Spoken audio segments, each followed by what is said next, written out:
folks, welcome to yet another excellent episode of Cosmos with Cosmos. Woohoo! Woo! I'm Brandon. I'm Liz. I'm Mike. And I'm excited to be back here after like 2 years not being on the show. He was on assignment. I was on assignment, yeah. So what did you know? When I was gone, I just kind of forgot who everyone was in this podcast and realized I don't know them at all. So we thought, let's ask some questions of our group here and see what we know. Do they know things? Let's find out. Let's find out. Yeah. But first, we have some other things we got to talk We about. got a couple of other things, like what drinks we have. Ooh. Let's start to my right, Liz. Me. I have I drink and I don't know anything. That's what my drink is. And it is simply just vodka and watermelon sorbet blended together. Sorbet. Nice. Yeah. Blast hint of summer. I know, it's starting to get too cold for cold things, so I was like, I gotta get it out of the freezer. Yeah, the weather next week has a high of 44 for one day. It's time. Nice. All right. I have, since I'm asking some questions, I have the guy who knows most of the answers, an old Rasputin. Old Rasputin. Old Rasputin. Just a good old strong beer. Yeah, you can't kill it. It looks like death. You want to taste it? No. It's one of my favorite beers. Mr. George. I am drinking I drink and I know things. Hey! See what we did there? Yeah. So between the two of them, we'll average out to knowing some things. Maybe one thing. I don't know. One of the two things. Yes, and in honor of a little bit of snow showing up in our first weather forecast, I have cranberry and apple mixed with a little cinnamon whiskey. Ooh, yes. Nice. Cinnamon whiskey Most season. excellent. All right, so before we dive into the episode, first of all, we got to figure out Jack's drinking, which is No. He's drinking a s'more latte, but he says Rasputin is vodka and prune juice. oh my. That sounds That's gross. real bad. Anything Raw. with prune in it. Ugh. Well, No. so this is And keep it regular though. so that's the I old love Rasputin. punch. This is the old Rasputin, which I guess is just whatever. All right. Anyway, we got a couple of rules here. What were the rules? You don't even remember the rules. I man. remember some rules. Dogs. Dogs. Lord of the Star Rings. Wars, Lord of the Rings. Those are it. Oh my gosh. 3 rules. Give Liz the book.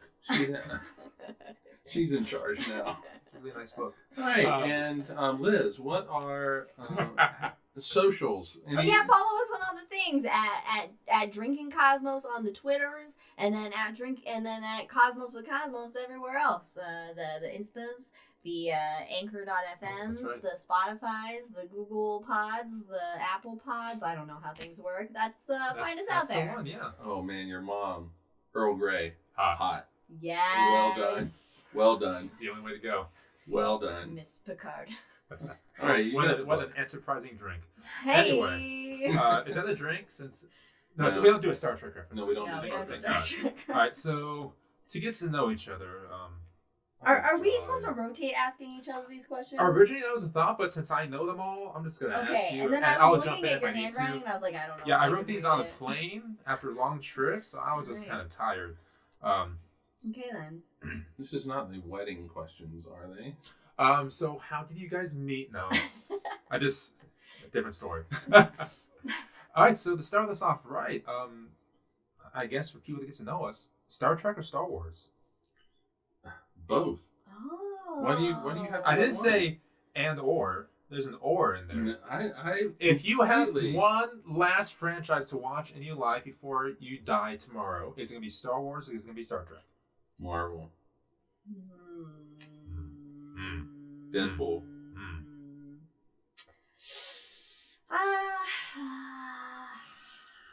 All right, so wow. That's just what I do when I can't decide. I just sigh forever.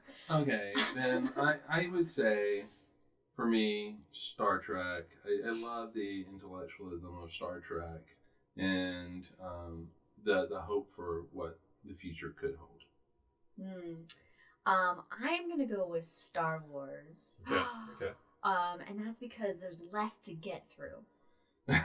That is Well, true. unless you want to go through Clone Wars and Rebels. I think she's just thinking the Rebels 9 is- movies. Rebels is not that great, so that could be skipped. But Okay. yeah, All right. and So like You it's just don't more like fun. you I just don't like want Chopper. That's the only reason You why. really don't like I Chopper. don't like Chopper. Chopper's You- great. I don't like Chopper's Chopper. got- That's the He's a only droid reason with why Spock. that you would skip No. Rebels is because you No. don't like Chopper. R2BB You K2 droidist. or go home. Okay, well, okay, we can't skip the question. I can. No, you get the answer, man. He's always trying to get out of the questions he asks. You get pretty good at it too.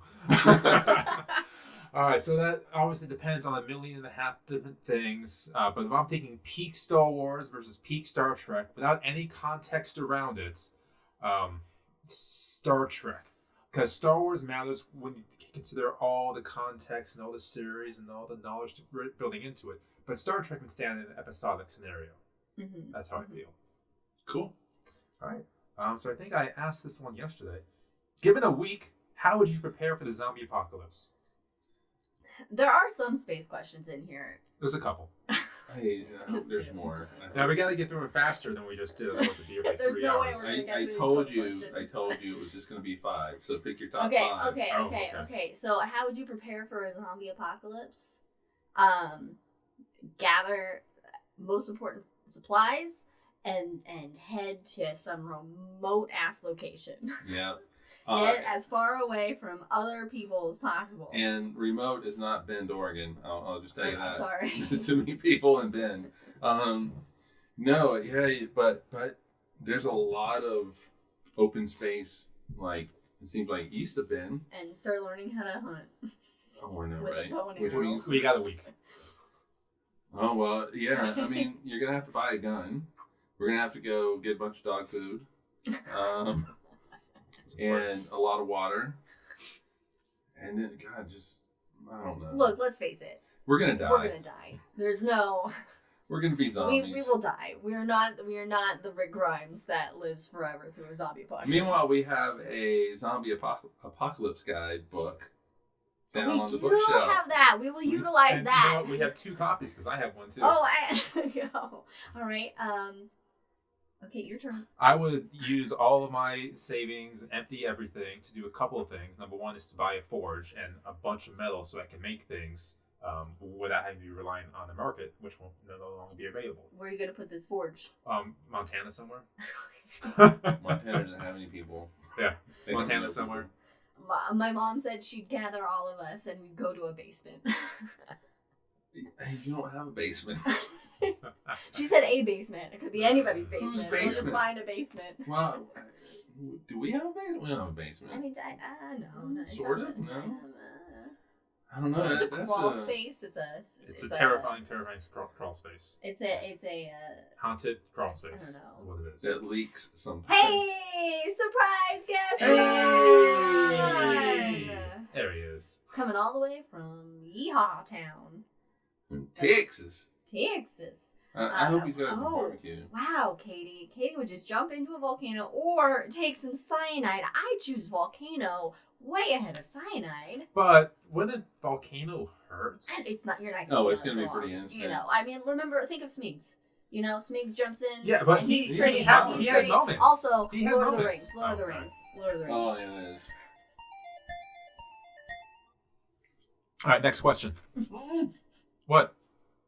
We're still talking about. Oh, the okay. I volcanoes, thought we were aren't we? trying to Are keep we still going. talking about Sure. volcano? Yeah, no.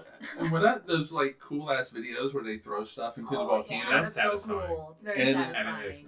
and it Pops just up, Like, yeah. explodes up. explodes. And that's just like biomass. It's like I don't know, chickens. I don't know what dead chickens, but it is actually biomass, and so they throw it in there, Uh-huh. and it goes, and then it just erupts up. It's really see? cool. Yes. See?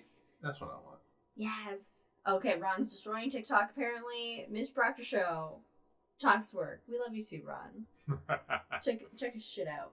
He does some cool stuff. He He's does. doing some cool stuff in Texas. Anyway. Yeah. All right, we gotta move on. Questions. We got so many questions to get All right. through. Next question. What is this podcast to you? What? Like, How do you why? have this written? Like, why do you enjoy doing it? What does it mean to you? Why do we keep doing this after over a year, almost 2 years now?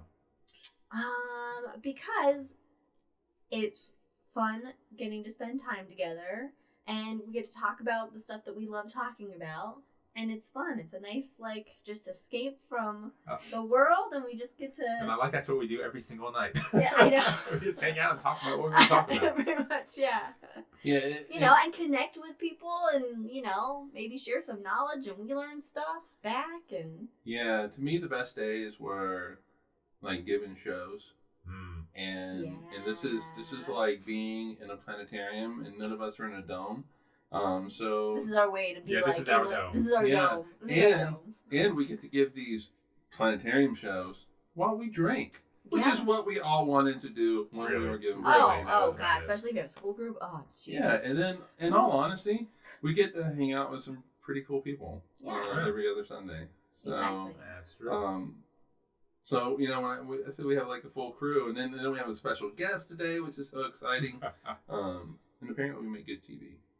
Hey. And my mom gets to see us more often. She gets to see us, our pixels.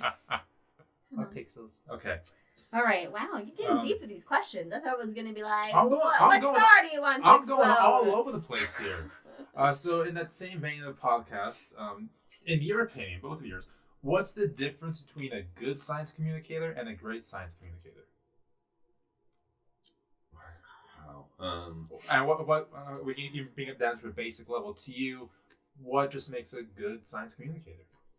I think a good science communicator or a great one is somebody that can explain, what are complicated clearly concepts or complicated, things that are based in, whatever fucking squiggly line math there is, but explaining it and breaking it down in a way that is relatable and understandable to just, someone who doesn't have that, educational background and years of field study or whatnot.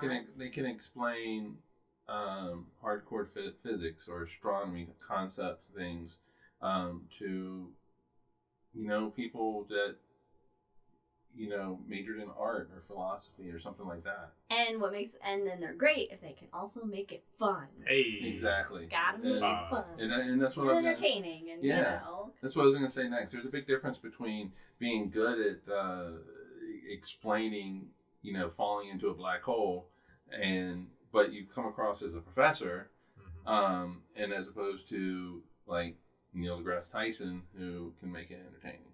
Mm-hmm. Or the Bill Nyes, or Bill Nyes, yeah. Carl Sagan.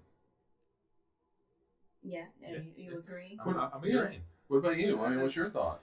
So it's Little Mister. I'm not going to answer any of the questions I asked. All right, with science communication, to me, it's we obviously cannot build the relationship that teachers can with their students over the course of a year or multiple years. So we're just in there with short bursts. So to me, of course, with making science fun, educating, it's reinforcing a way of broad thinking, basically. It's to say it's okay to be wrong. This is how science hypotheses work, and just try to make a quick spark. That's all we can do, really. We can just make little sparks.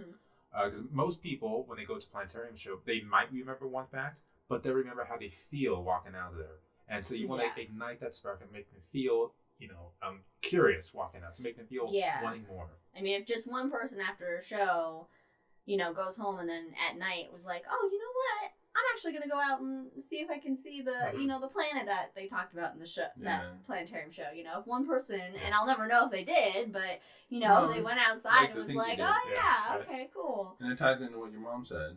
We make people want to know more about it, Perfect. All right, so let's go to this subject here. What's that say? Okay. You should read your own writing. Was it a turbulent plane ride? Was I supposed to? It would have cut down on the dead air. All right, let's go with how long do you give humanity? Oh, not long. We're living a pandemic right now, man.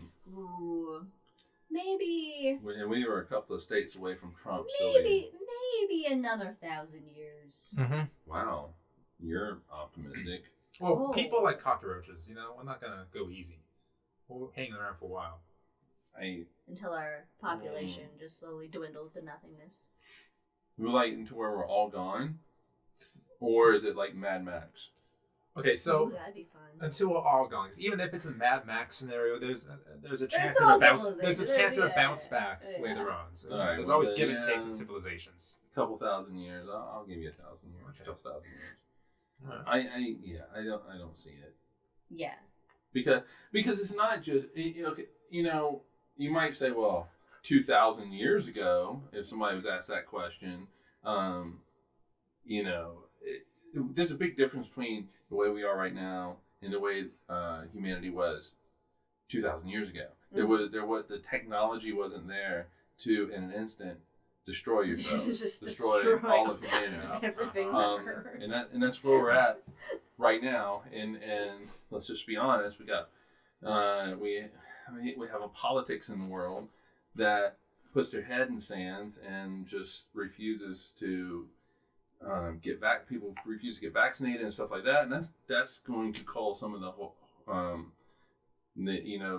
the population. But you also have, like, say, North Korea launching all these missiles and stuff. I don't see us lasting long. Would you say then we live in an ostricarchy? Oh, nice. Nicely done, That deserves Liz. a drink. I'm going to You drink gotta to that. get Yeah. that. Push the button on the drink. Oh. You could do it. There we go. Now we gotta take another drink. I forgot to do something on here earlier. Ron says it depends on how well we can teach the rising generation how to be the kind of people other people want to work with. I'm just saying, Gen Z's got their shit down. So I don't know what that means. the new generation, at least on the new generation coming up, the ones after millennial. That's not Gen Z. What is it? Is that Gen Z? I don't know. I don't They know. got how do they have their shit down? I thought they were just a mess of a bunch of, you know. That's us. Oh yeah, millennials. Oh, it's us. Okay.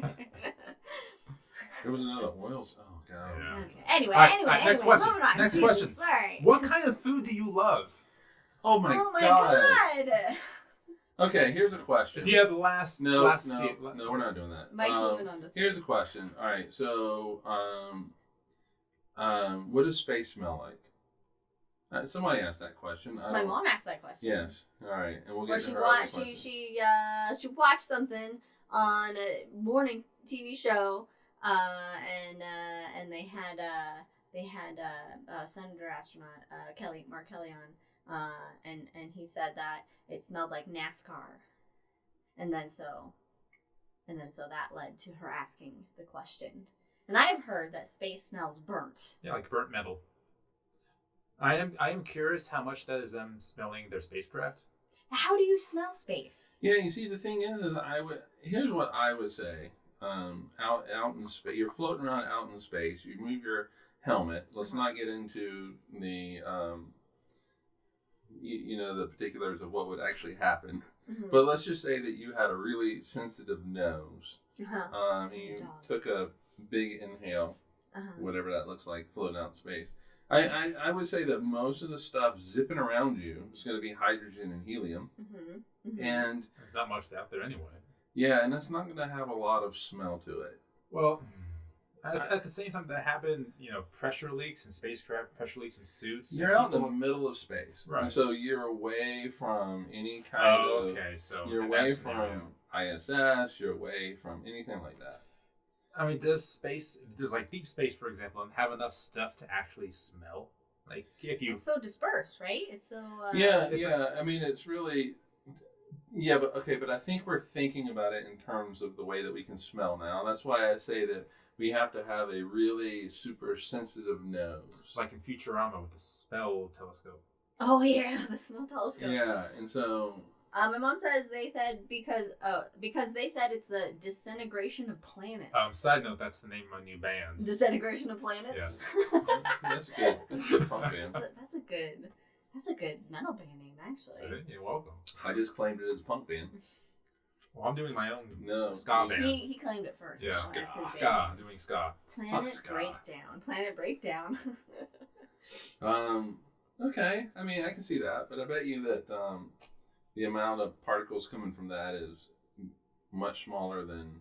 And he's talking about, like, from the ISS, being near the ISS, being near the Earth. And does the Orion Nebula smell different from... What different deep smells could there space. be in Because space? it was, it's got hydrocarbons in it. And so then you might actually get kind of like a methane kind of smell. Ooh. But it You does got have that oxygen here. in it, hydrogen, helium, and oxygen. And so I bet it really depends on where you're at. Do you think the Rose Nebula smells like roses? Of course. Yeah, that's why it's called the Rose Nebula. Okay. It smells like tulips. All right. All right. How would you personally react to first contact with intelligent civilization? Ooh. How would That's you good. personally react? Ooh. Now, how do you think we're Oh on God! that one? I mean, All first of all, it's gonna depend what that species looks like, because if it looks real scary, I might just like shit myself and die. So Can you define real scary? Because they're not going to come down looking like us. That's the thing. You can't even really imagine what an alien species could look like, because everything that we've basically dreamt up in our media is kind of based off of, a mix DNA. of things that we have here on the Earth, Yeah. There's some weird looking deep sea creatures, so. I mean,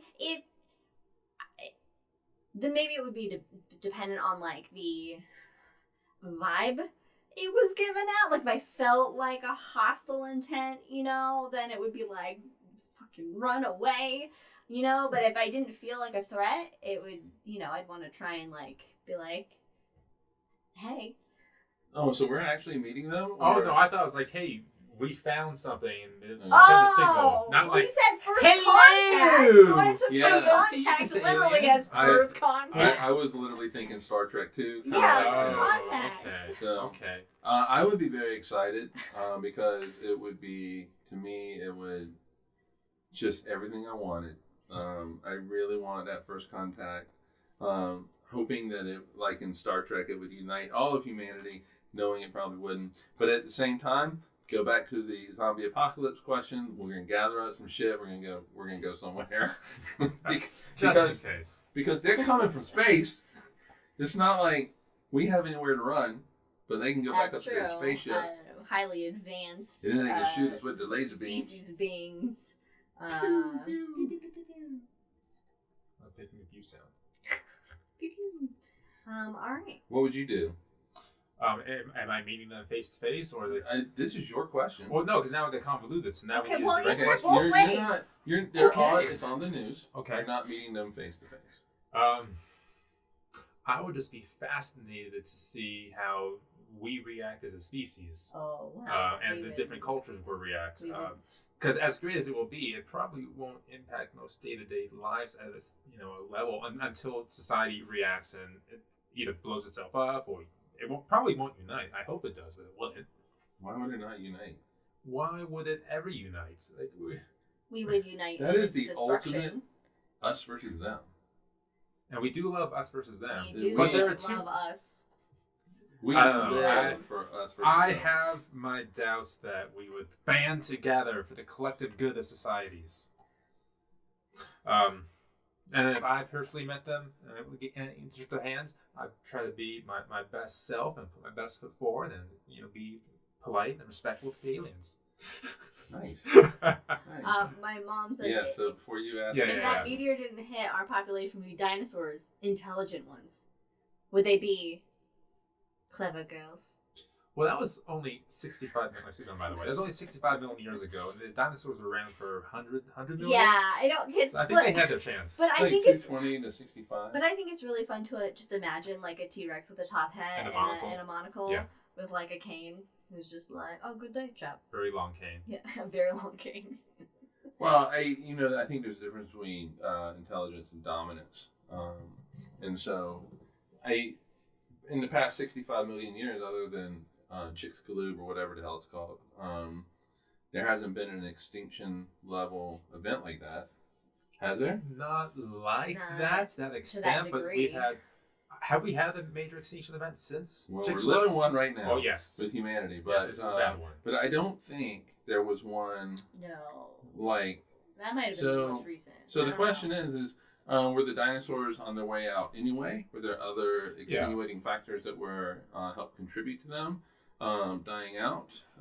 Because I've actually seen like articles where they were already kind of on the decline, at that point. And then the asteroid was just the final nail in the coffin. Yeah. The chef's kiss to nature, saying, "Nope, starting over again." Yeah. Now nature's regretting it. But it's kind of cool to think about. Thinking about dinosaurs living that additional 65 million years, being around right now. And then we could have had Jesus riding a Stegosaurus with a laser gun. If humanity would have... Only in Ken Ham's world. I think the only way that humanity could have gotten here was for the dinosaurs to die out. Yeah, because we're, Or at least the meat eaters. yeah, we're... Because we could probably take the omnivores, because look at like the woolly mammoths. We did those pretty good. Yeah, no, but it's all the carnivores. Yeah, don't want those. I've seen Jurassic Park 1, 2, 3, 4, and however many there are. Yeah, the T-Rex is always the hero, though. It's true, with the glorious music. That's just us. Anyway, I love the T-Rex. Okay, next question. So speaking of classic movies like Jurassic Park, what is your favorite moments in Star Wars? Oh. Favorite moments. You want me to go first? Yeah. So again, I talked about having context earlier on with Star Trek versus Star Wars, and Star Wars is so great with providing context based on so many series and films like that. So my favorite moment is when Ahsoka is facing down Maul in Clone Wars. Oh. And that one moment, if you've seen it, you know that moment. That is my favorite Star Wars moments. My favorite, and this is just gonna sound stupid. My favorite is Star Wars, and then right into the theme. The crawl. It just the music. It just I don't know. It just gets me. It's just to me, it's a powerful moment. Yeah. And maybe it's because I associate that with my childhood. Actually seeing it, and that type of thing. And then if The Empire Strikes Back is my favorite of the movies. But maybe Luke, I Am Your Father. Because that was like, what the fuck? What? And as a little kid, it doesn't. Yeah. Yeah, I'm sure that maybe they're like adults that were like, "Oh, I saw that coming," but as a kid, I didn't see that coming at all. But it really is that opening. It's a quiet, and then they go right into the theme, the crawl, and the pan down. Yeah. I don't care what planet you're panning down to. Yeah, that's when you get excited. You get chills, I should say, I get chills. And I get the wiggles. Everyone does. I get the little wiggles. And they need to bump up that music a little bit for that first part. Love it. Yeah. So fun fact about the theme music there. So you had the 20th Century Fox fanfare. So John Williams wrote the first few notes of Star Wars to match that fanfare, so it'd be a seamless transition. Oh, nice. Yeah. Nice. Like I said, you live and die by the small details. That's why he's a pro. Yep. What you got, Liz? Okay. Okay, so I feel like I'm being interviewed for some sort of weird weird job, or just a weird job interview. I think my favorite moment is at the end of Rogue One, when Vader appears in the darkness, just that lightsaber, that red lightsaber, and it illuminates him, and that is everything you've ever wanted to see from Darth Vader. That is what Vader is right there in that scene. Yeah, you never Every time I see that scene, I'm just like, this is it. Getting goosebumps thinking about it. Yeah. We're going to have to watch Rogue One tonight. That is, it's such a good movie now that it is part of, if we marathon Star Wars movies. It's not 9 movies, it's 10 movies. I think I put it right after Empire? Yeah. Or is it after New Hope? Again, context matters so much, because that moment of Vader would just be cool if that was a standalone movie. Yeah, but because you understand it. Yeah, so that's why Rogue One's so great. It feeds off Star Wars itself. Anyway, it doesn't matter what lines up. All right. Next question. Another change of subject here. What do you think space exploration will look like in 100 or 200 years? Oh, that's a Brandon Riddle question. That is a Brandon Riddle question. I don't know what that means. Let me think about it. I answer? Yeah, you answer it. Oh shit! I didn't put thought into this one. Though. Well, Okay, well, I tell you what I think. I think that we move out. We leave Earth. In 100 years. Yeah. I think What's we? Like, it's like a couple. Humanity. I am an Earthling, but some subset of this Earth is going to. We'll have gone to Mars. We will have had astronauts walk on Mars. I am willing to bet any amount of money, because I'll be dead, that in 100 years we will have people living on the moon.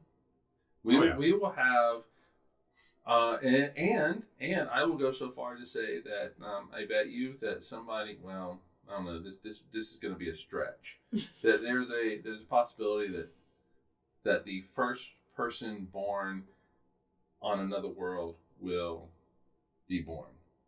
And I mean, where you send people, you don't have babies. Yeah.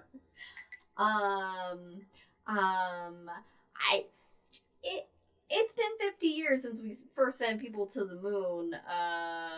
52 years, and we haven't made much progress. We made. So my standards are way lower. For 100 years. But now we have private industry that's involved. There's a lot to unpack here. There's a lot to unpack with both these statements. I apologize. Let's continue. No, I think maybe we'll just be sending the first humans to Mars in 100 years. Optimist. Oh yeah, it's half empty, people. Half empty.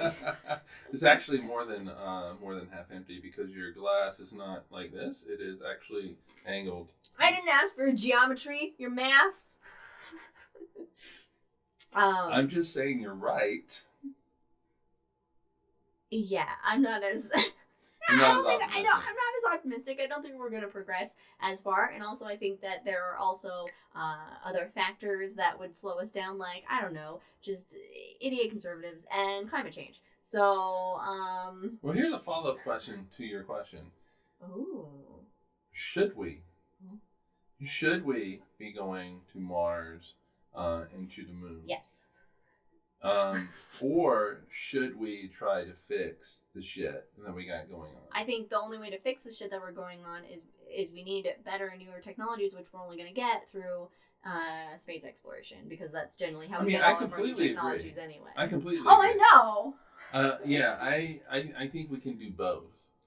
We need idiocy to go away in this world. Brandon is too stoic and quiet. Brandon, take it away. Well, there's a lot to unpack with everything we're saying here. But here's the thing. You came into this going, I'm not going to answer a damn question. I'm just going to ask questions. It's going to be the Liz and Mike show. And so that's what it is now. Yeah, that's why I'm quiet. There's a lot to unpack with all of this stuff. I really don't know anything.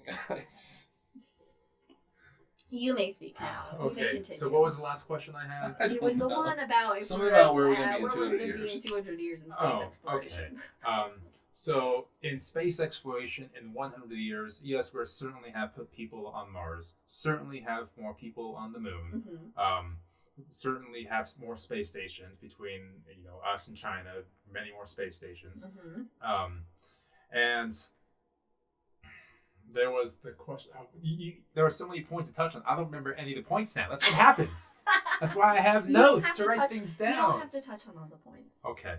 In 100 years. Is it 100 or 200? I said 100 or 200 years. Oh, okay. Yeah. So I thought I heard. We get to Mars in our lifetime, 100%. We have a station on the moon, like Antarctica, in our lifetimes, 100%.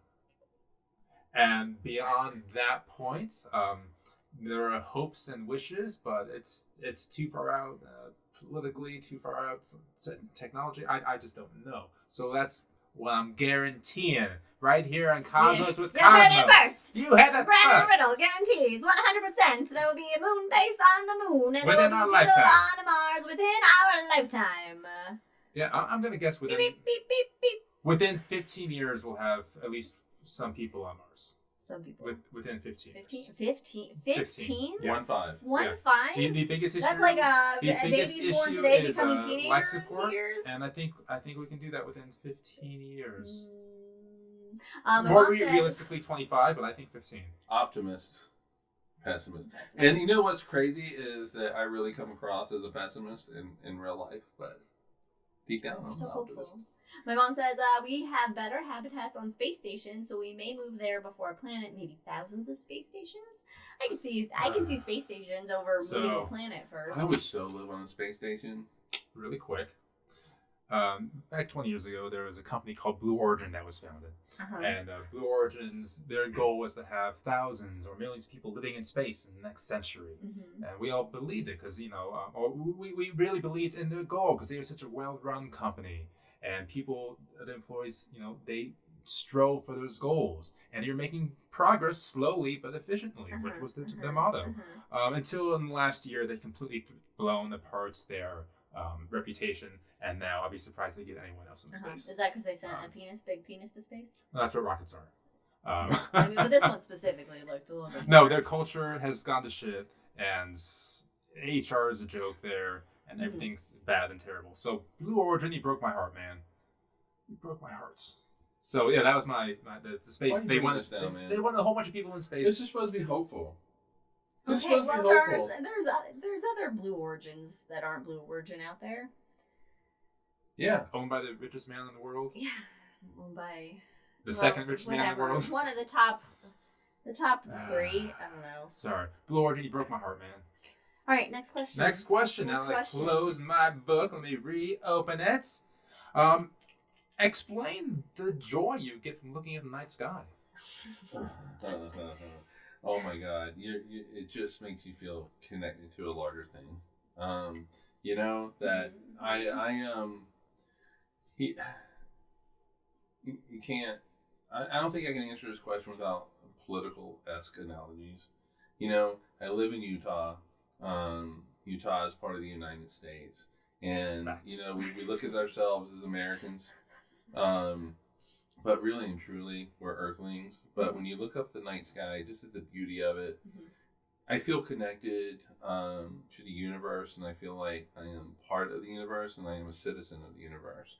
And it's just I'm connected, and to also be able to look at these little twinkling lights and these little lights that move across the sky, and to understand why and how they work. To me, it's just an amazing thing. It takes me out of me worrying about a workshop or two I have to do for a conference, or paying bills and things like that, and it just releases me from all of that. Hangs you in the perpetual infinity. Yeah. Perpetual infinite, rather. That'd be a better word. It's like when you're a kid and everything is just like, oh wow, you're so full of like wonder and awe, and so like that's the feeling. It's like you can look up there and just be like, oh, those stars are this far away, and what's going on out there, and you can do anything when you're looking at them, because you can think about the physics of them if you want to, or you can go, hey, that looks like a man up there, and you can tell stories with them. You can go whatever direction you want to. Is art or it's science, which are to me the same thing. But it's an amazing thing. To me then, so yes to all of these. Clearly, it's just magical looking up there. But I also, in addition, love thinking of the potential of humanity going out there to explore.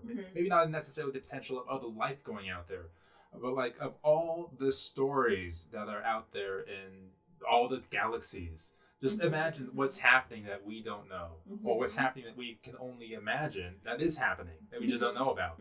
It's that potential of the unknown, that the story that excites me. Potentially real. Well, that was a long time ago in a different galaxy.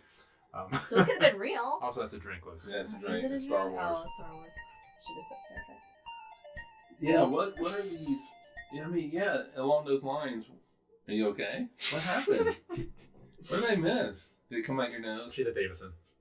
It'd be great if it came out the nose. Did it come out the nose? What the hell? You just... Total Davison. No, I just overflowed my mouth. And this is why I drink with straws. Because I can't... But at this point, you probably could use that straw. Yeah, it's probably melted enough.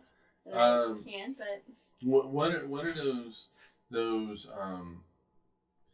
aliens, for a really bad lack of a better word, like? What do they think? What do they look like? How do they think? How do they think? Mm-hmm. How do they communicate with each other? What does their art look like? Yeah, exactly. Serious. Music. What kind of stories do they have? Is that a What thing? legends do they tell about the Yeah, sky? yeah, It's all yeah. So fascinating. it just opens up a world of possibility, a universe of possibilities. All right, so Katie says she did this yesterday at a party, Yeah. and I'm sitting there thinking, Oh no, you spitting out your drink. You were thinking about aliens and like what they. I don't know. Spitting it out was your a drink. drink. Davison Drinking. moment. It was Yeah, just yeah. being a Davison. Yeah. All right. So I've been asked, do you guys have questions on either side of me or in the audience, perhaps? Well, your mom asked, "Can you hear in space?" or something. What is something about sound in space? And the answer is no. Because Oh, that's right. She did. There's no sound. I don't have my phone. no one Yeah. can hear you scream in space. No one can No hear one you can scream. hear you scream. And that's really because sound needs a medium to flow through. It's your sound wave. Yeah. It's actually compression waves. But Yeah. it depends on. Yeah. No, it's compression waves. And so He's got a degree in physics, so I'd listen to him. No, down with down with the patriarchy. Down. Fuck the patriarchy. no, they're compression. But anyway, so and there's just really no medium for that sound to go through. Yeah. And actually, you hear better underwater, or the sound moves better Sounds, underwater than it does through the air because it's thicker medium. And now we're all thinking about whale sounds. Now I am thinking. I'm Yeah. thinking of the last time I was underwater. Yeah. But what is really cool about that medium question is that, 130 years ago, there was a debate. What is the medium of space? Because there wasn't a lot of understanding of how the light goes from the sun to the earth. Because at that time we realized that you needed a medium for sound to go through, so light had to do the same thing. Light was a wave, it had to have some sort of medium to go through, and they were looking for the medium of space called the ether, and they couldn't find it. Ether. Lord ether. Yeah. And so it turns out that electromagnetic waves create their own Medium. quote unquote medium. And so it's not the right word, but they create their own oscillating fields, and they don't need A lot like medium. tachyons. Yeah. So backwards in time. She says, "Are there some sort of radio waves?" I don't understand this question. Yes. Yes, there are radio waves. But There are radio waves. But I say this not understanding the question. But yeah, there are radio waves, and astronomers use a particular radio wave that is 21 centimeters long. Its wavelength, and which is the wavelength of hydrogen, and you can use that to map out. That's how we used it to map out the spiral arms in the Milky Way. Looking for those clouds of dust and gas. But I don't understand what the question is to answer that. That's okay. Liz, any questions? I do. In fact, I think that maybe I'll ask this question and then we can close it out and then go to the hangover. Oh, the hangover. I forgot all about the hangover. It's been Hangover, too long. God, see, okay. I'm gonna stop sending you on assignment. When are we getting those reports? On Monday. Literally on Monday. TP reports. Yes, my question is, since you started, studying astronomy, studying in quotes, like learning about, becoming interested in astronomy and learning about astronomy and space and stuff, what is, I'll say one of the most favorite things you've learned? I had this one ready to go. Did There's you? a question. Did you? Was it? Nice. So do I set it up properly, or do I just say it? Just do what Just you want say to it. do. She's asked the question. You So say just say it. Every single second there's a supernova. Oh, Hands down, my favorite space fact of all time. Every single second the star is tearing itself apart. Right now, boom. Oh, shit. Boom, right now. Hey, right, Right now. now. Right, Another one. right now. Another Right one. now. Another one. Another one. Fucking Another supernovas. one. Love it. Supernovas all over the place. Okay, when you do this, Just in the bottom right, just put a supernova counter. A supernova counter. And there will be no context till the very end. We'll see if I have the time this week to put that in. And if we remember, because I'm going to forget. I mean, I'll remember when I'm watching this back. Oh, yeah. That's true. That's true. And you think, I'm not going to go back and do that. And then I go, I don't have time for this shit, no. And, for me, it is black holes are the simplest objects in the universe. Which is weird. It really is. You really just need to know their mass, their charge, and how fast they're spinning. That's it. 3 numbers. But with donuts, you only need to know how much glaze they have, how big are they, and how's the hole in the center. So, like, donuts and black holes are the same to me. They're the same. One might taste like NASCAR. That's true. One might taste like delicious. You won't ever get a chance to taste that. I'm willing to give it a try. Right? Your tongue's gonna reach it first if you're going. I mean, or we can make just reach your tongue out. And donut black first. holes. Like a donut hole, but donut black hole. Yeah. Okay. What you got, Mike? What question you got? And then I never answered. Oh yeah, I'm so sorry. My favorite thing that I've learned about space is light speed and the amount of time it takes for light to travel, and thinking about how when we're looking out at, an exoplanet that's 42,000 light years away, we're seeing it as it was 42,000 years ago. Yeah. So it just is like, you're always looking into the past. You're always looking into the past, and it's like the closest that I can get to time travel is by looking at space. Yeah, what's really weird is, all right, so you look at the sun. You don't ever look at the sun. Don't actually look at the sun. Don't look at the sun. Without proper solar filters on your eyeballs. Cosmos with Cosmos says, do not ever look at the sun. You hear first. God dang it. Heard it here first, folks. Don't look at the sun. Thank you, Liz. Do not look at the sun. But the light that comes here from the sun is 8.5 minutes old. Yeah, from the surface. From the surface. It took hundreds of thousands of years which is to so get to cool. the surface, which yeah. is amazing. So exactly, yeah, right? so that's like the coolest shit to me. Hundreds of thousands of years old. It's basically time. Time is the coolest shit to me. Yeah. Apparently. And then you look at the moon. It's a second and a half. But for me, looking at you, you're always in the past. You're always in the past. I'm looking at you as you were like a nanosecond ago. Yeah. And that's There's just a delay. So there's a delay, but we're also being brought together because we have mass, we have gravity interacting with each other. Yeah. true. So I'm technically exerting a force on Mike over here. Yeah. And vice versa. Yes. And all around. Yeah, and we're actually getting it for anybody who's watching this. Yeah, very technically. So we feel your gravity. Yeah, so we can say what's cool is really relative. Oh, well done. Well done. It's true on so many levels. But well done. I forgot I can use my straw now. All right, folks. So if you thought of any questions of your own, feel free to hang out with us in Hangover, and we will answer those questions. But for now, I think we're going to wrap up another great episode of Cosmos with Cosmos. Again, follow us on the things if you like. Please give us ratings so that we can reach more people and we can fulfill our itch of podcasting as we talked about earlier in this episode. Sure. So with that, everyone, stay safe. Stay healthy, everybody.